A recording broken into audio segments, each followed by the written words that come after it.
Voilà, c'est parti. J'espère qu'il y a quelqu'un encore maintenant.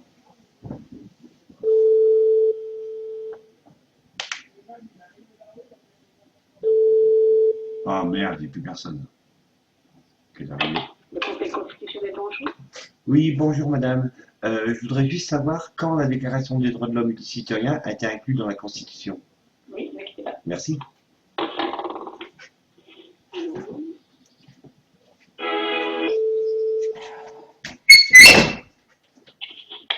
Allô?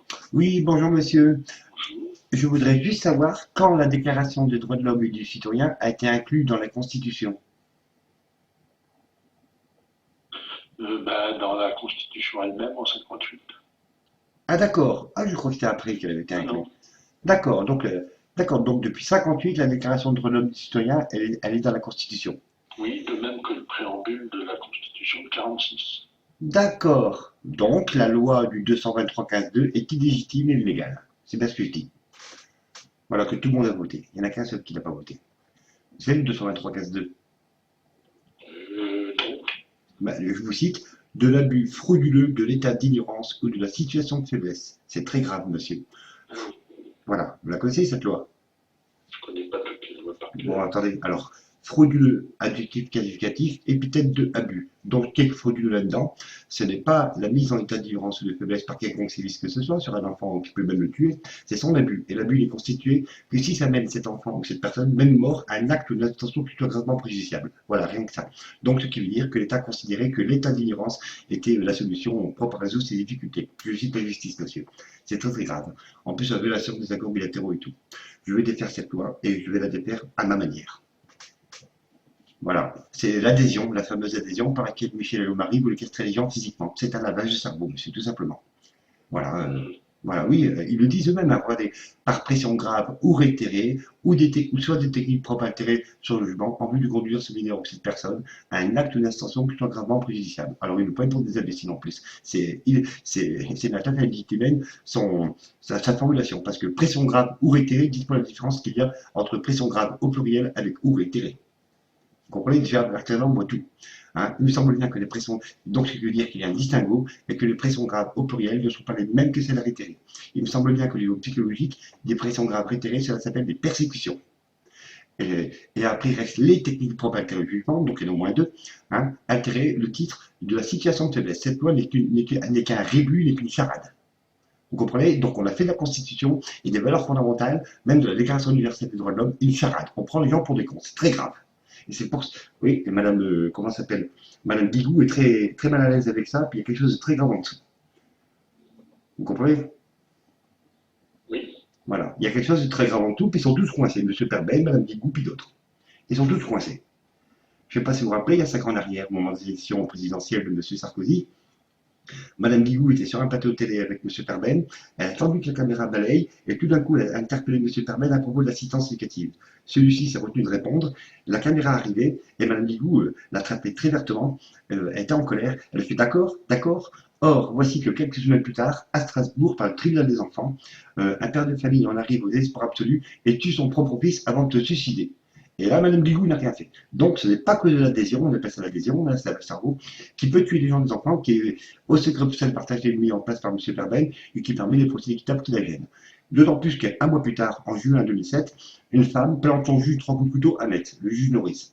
Et là aussi, on a tout fait les choses. Madame, comment s'appelle? Madame Rachida Dati avait bloqué des millions pour mettre les électeurs de veto. Et là aussi, personne n'a bougé.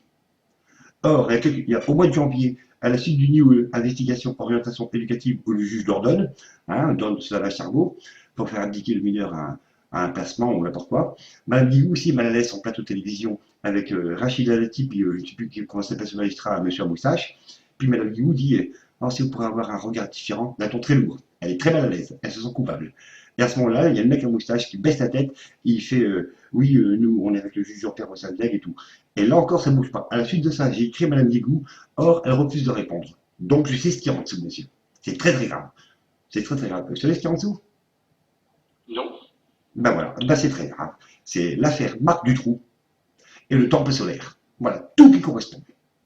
ah oui, Oui, bien sûr, bien sûr.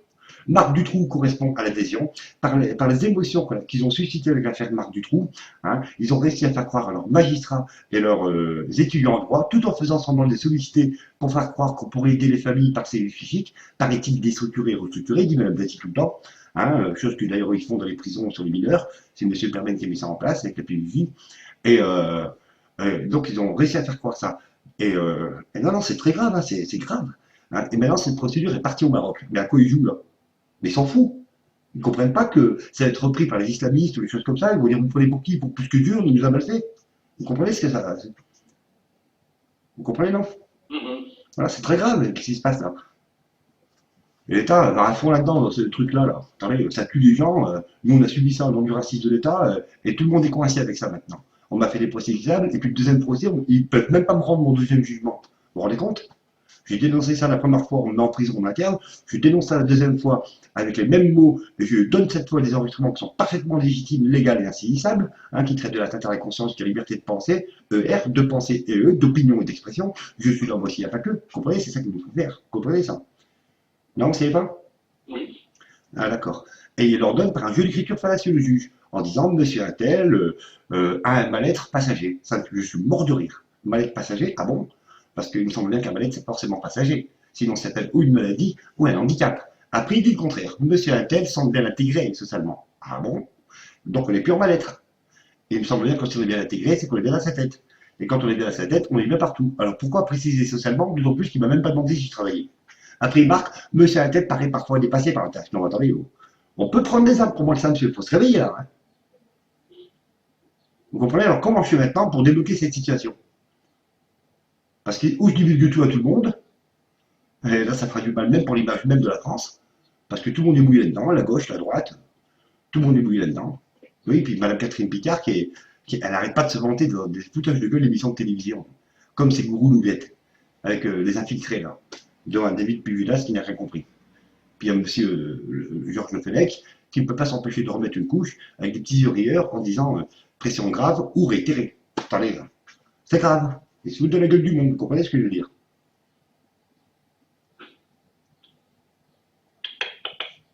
Monsieur? Oui, je vous écoute. Voilà, pas un petit conseil donné pour débloquer la situation en douceur? Pour pas faire de scandale?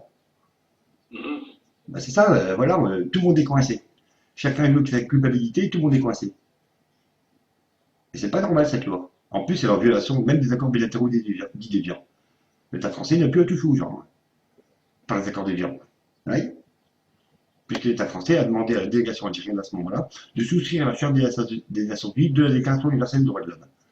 Ben, donc on est des êtres humains, on n'est pas tributaires de nos émotions. On n'est pas les choses, on n'est pas les viandes. Puis comparer cette loi, le 223-15-2, avec l'article sur les animaux domestiques, 521-1, un être humain en France c'est moins qu'un chien. Attendez, là. C'est grave. Bon, vous êtes coincé vous aussi, quoi. Vous voyez? Tout le monde est coincé, voilà. Mais c'est ça, et c'est pour ça qu'il y a une femme, en 2009, une directrice de PJ, elle a préféré se balancer par la fenêtre sans parachute. Ça a été dénoncé dans Mediapart par Madame Danielle Fienne, psychanalyste, qui a démissionné elle-même de son poste de psychologue en 2006. D'ailleurs, je l'ai appelée au téléphone, elle en est morte de ce qu'elle a pu faire. Morte intérieurement, quoi.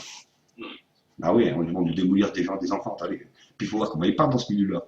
Oui, mais quand on travaille sur l'humain, attendez, ils s'en foutent, quoi. Puis en certains continuent. Nous avons changé, monsieur Intel, mais c'est carrément de la pornographie, monsieur. C'est de la masturbation, c'est écœurant. La seule chose qu'ils ont changé, c'est leur petit égo narcissique.